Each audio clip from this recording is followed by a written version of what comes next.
When you look at around the country about how some police departments may not be using excessive force to deal with suspects, you know, a couple of questions that comes to mind is that has Davenport or local law enforcement agencies banned that type of force or use of force here in the Quad Cities or Scott County? Yeah, so there has been conversations nationwide about talk about banning strikes or any kind of contact to the head, neck, or spine. and those are dangerous areas, sure, or caution areas that we need to be aware of.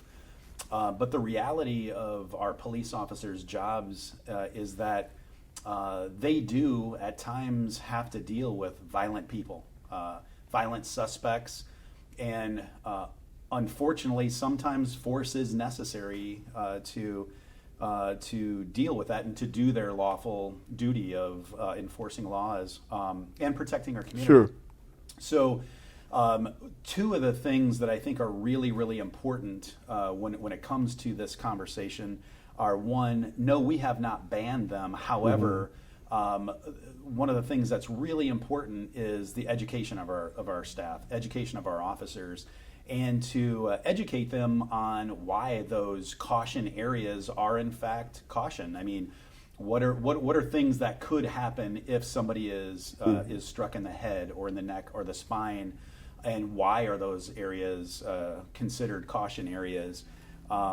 The reality too is, you know, even when force is used in a reasonable fashion, it's often very ugly.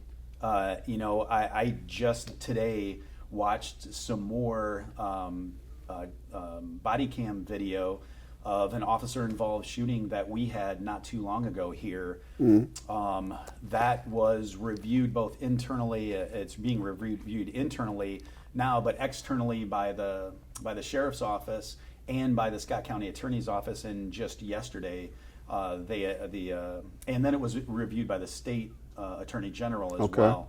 So that information just came out yesterday that it was considered a justifiable use of deadly force. But when you look at that, it's still, you know, to watch something like that about from a police officer being shot at, and then that police officer delivering deadly force rounds from his firearm justifiably at that suspect, it's still, you know, just not a pleasant thing to watch. And I've been doing this, you know, for a long time. So the reality is we do have to deal with violent people in our own community right here. My responsibility as chief, and the sheriff's responsibility as the sheriff of Scott County, and Chief Kimball's for the chief of Bettendorf, is to make sure our staff are trained and trained well. We owe that to our community. But also to have solid policies that deal with training, that deal with use of force, and when it's appropriate, deal with constitutional law, and educate our employees on that. So it's really important to do that, is to make sure our staff are educated.